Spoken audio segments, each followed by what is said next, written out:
This is a bit of an odd angle, but we'll go with it. Anyway, hi everyone, welcome back. Today I'm going to talk about how financial advisors charge for their services.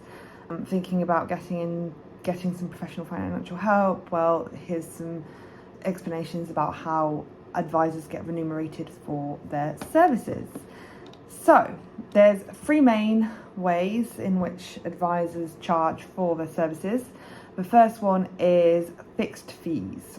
Think of this a bit like buying from a store. You know exactly what you're paying for up front.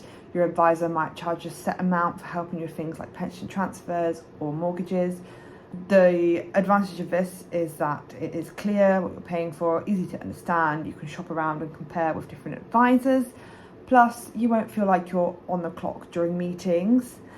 And the other benefit is that it is not following the market investments.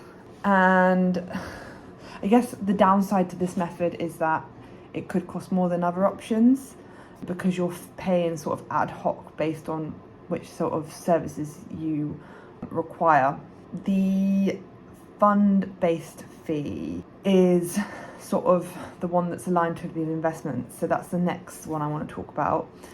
And so this is the most common way in which advisors charge. I think it's the way to sort of liken it is to a subscription sort of thing, subscription to a service. What advisors do is they take a small percentage of your investment portfolio. So the bigger the portfolio is, the more expensive the fee. This is because bigger portfolios can be more complex to manage. So the benefit of this method of charging for the client is that the fees come straight out of your investments. So you don't have to have the money ready up front as with the fixed fees. So yeah, no need to write a check. And since your advisor makes money when the investment does well, they're also motivated and incentivized in the same way accordingly that benefits the client.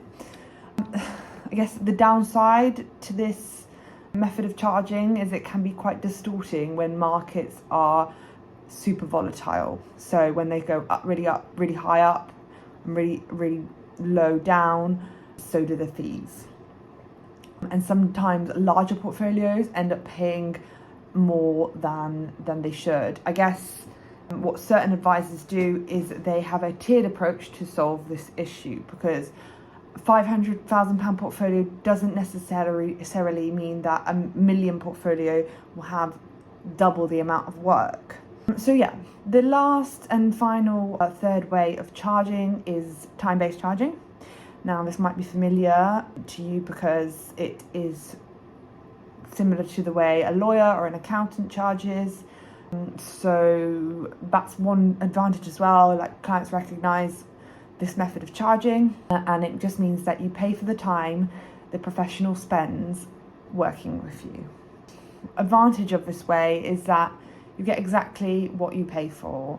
It's fair, it's straightforward. More work equals higher fees. Be incentivized for someone to work more efficiently, because they're obviously the more time they spend on something, the more money they get paid.